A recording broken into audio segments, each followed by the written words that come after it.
Fala aí pessoal, tudo bem? Tudo na paz? Então vou mostrar pra vocês agora o processo de um desenho do Rumble que eu tô fazendo pra um amigo, né, num art trade.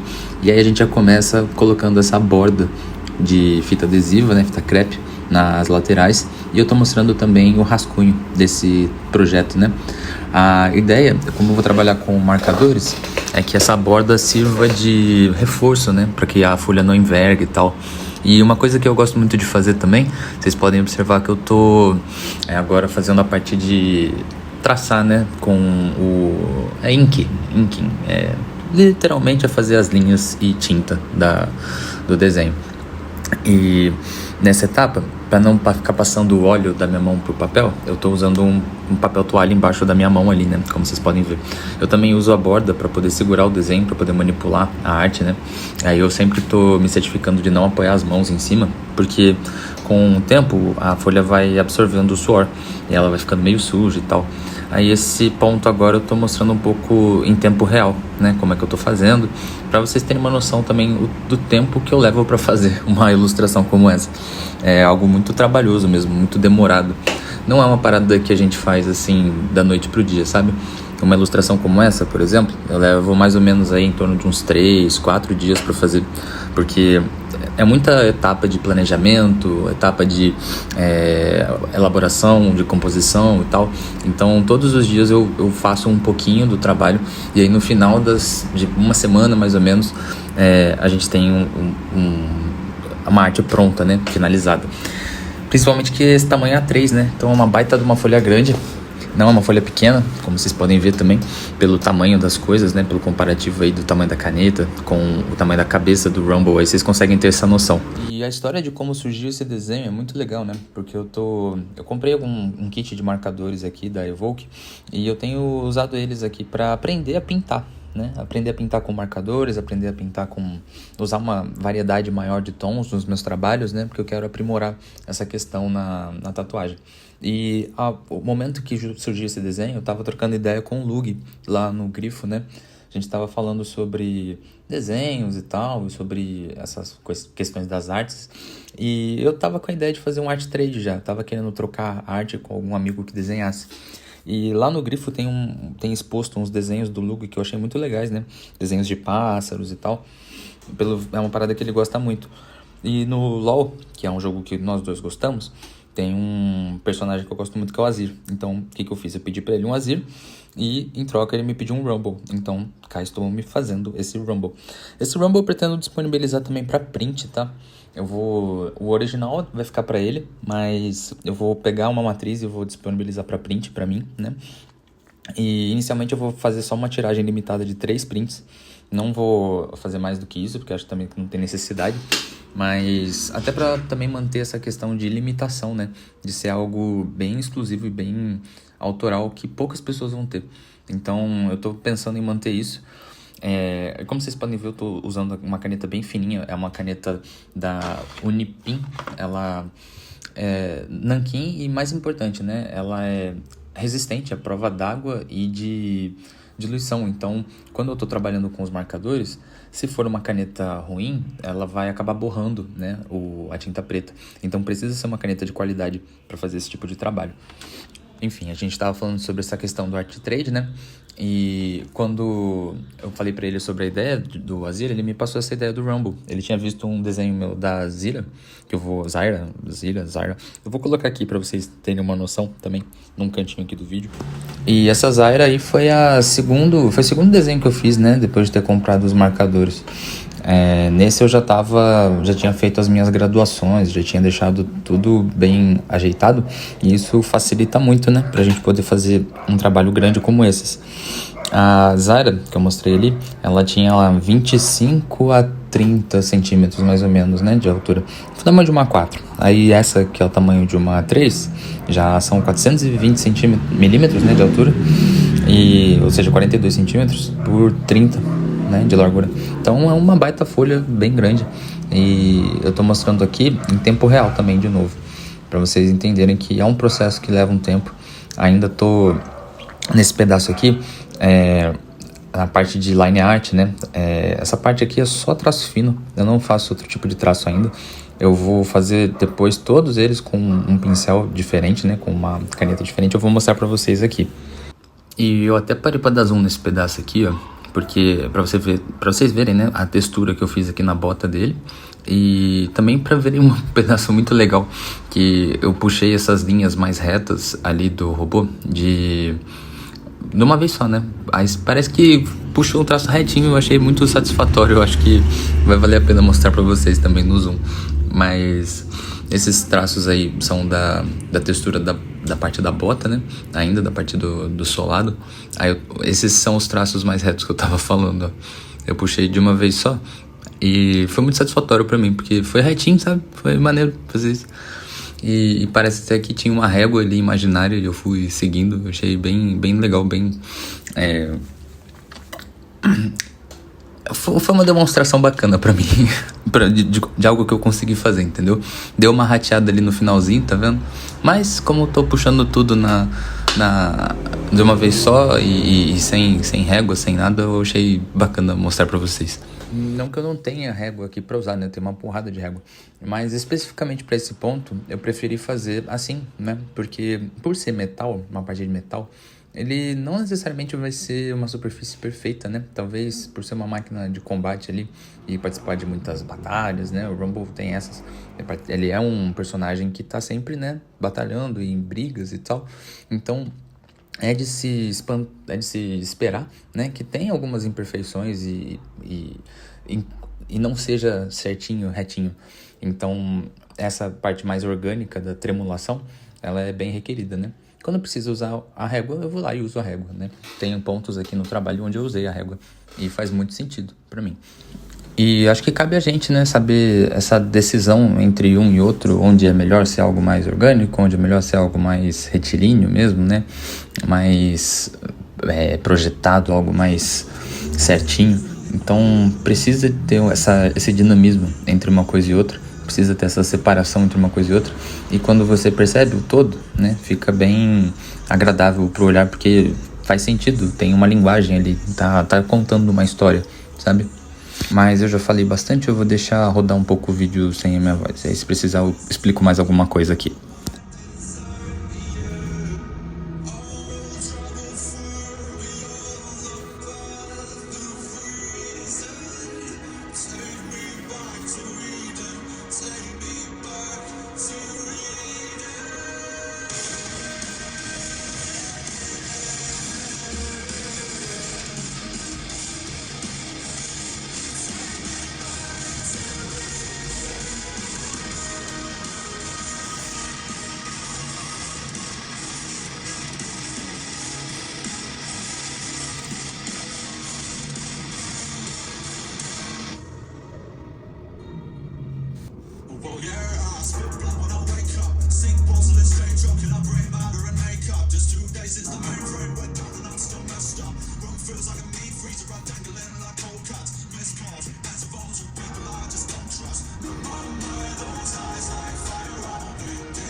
Aqui é mais um ponto interessante para eu falar, né? Quando eu pensei nessa arte, eu queria muito que tivesse um primeiro plano em movimento, né? E com linhas de deslocamento, linhas de movimento, linhas de ação, né?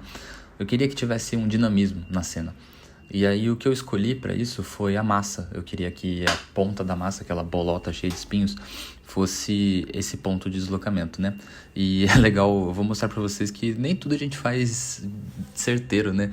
Se vocês observarem aí, eu não consegui seguir a mesma precisão em todas as linhas e depois eu fui consertando, mas não tem problema, porque isso eu vou fazer depois também. Com a outra caneta, como vocês vão ver, né? Eu consigo ajustar essas linhas depois com a outra caneta mais grossinha e já coloco elas todas nesse mesmo sentido, né? Com tamanhos um pouquinho diferentes ali e criar esse efeito de que esse primeiro plano, essa massa está se deslocando para dar o impacto dela ou qualquer coisa assim, né? Então eu quis aplicar isso e eu vou mostrar aí para vocês como é que ficou esse efeito quando acabar ele. É a primeira vez que eu tô aplicando esse tipo de efeito no trabalho, né? E eu quero ver o resultado final, porque eu nem testei isso, eu não sei se funciona ou se não funciona. Mas, ó, tá vendo? É uma caneta 0.1, dá pra ver bem aí, né? Da Unipin. E ela é bem fininha, muito fininha mesmo, e é muito boa de aplicar, eu gosto dela. Ela tem uma resposta boa à pressão também, né? Se você colocar um pouquinho mais de pressão, sem, né, também tendo a noção de não danificar a ponta dela, você vai perceber que ela é muito, muito útil. E eu tô com essa também, brush, tá vendo? Essa já é um pouco mais grossinha e ela tem propriedade de pincel, que ela, conforme você desloca e levanta ele do papel, o traço vai ficando mais fino, tá vendo? Por isso que eu não tava muito preocupado na direção que eu tava fazendo os primeiros, porque eu ia vir depois com esse pra fazer esse ajuste. Como a gente tá falando do primeiro plano, são traços mais grossos mesmo, né? Então, isso ajuda a destacar, a criar essa ilusão de que esse item está mais à frente para o nosso olhar do que os outros que estão atrás, que estão com os traços mais finos e estão menos definidos, digamos assim. Ó, mostrando aqui no zoom, essa parte do topo da bolota, como é que vai ficar o contorno, né? Quando você vai aplicando esses traços, vai dando esse deslocamento, ó. E chega um momento onde acaba quase juntando e ficando apenas um contorno. Então isso já mostra essa situação da curvatura desse topo, tá vendo? Tô aplicando da mesma forma em todos os traços. E isso acaba ajustando a posição deles também. E agora eu vou deixar um pouco mais aí o vídeo rodando para vocês em time-lapse.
Bom, agora eu tô com uma caneta intermediária, né? Essa caneta, ela é uma 0.4 da Compactor. Ela é bem simples, ela é bem direta, assim, mas ela, por ser intermediária, eu gosto de usar ela para dar esses acabamentozinhos, tá vendo? Fazer uma ligação entre os traços mais grossos da brush e os traços mais finos da 0.1. E também uso para dar destaque em alguns itens dentro do contorno maior, né? Tá vendo que tem essa borda maior que eu fiz ali desse casco, e por dentro tem essa saída de onde tem essa lança, essa ponta aí, né? Então eu também usei a caneta 0.4 para definir melhor esses pontos, preencher alguns desses espaços, deixar um intermediário entre os dois itens, entendeu? Para ficar com dinamismo e variação de espessura dos traços. Isso ajuda também na leitura. E para finalizar, né, uma limpeza geral com a borracha mesmo. E vou mostrar para vocês como é que ficou aqui essa primeira etapa. E pra gente continuar esse vídeo, né, eu quero fazer demonstração também das cores, né, como é que eu vou aplicar as cores aqui. Mas eu gostaria muito da ajuda de vocês, né, do comentário. Se você assistiu até aqui, deixa aquele like e tal. E compartilha com seus amigos. Valeu, até a próxima.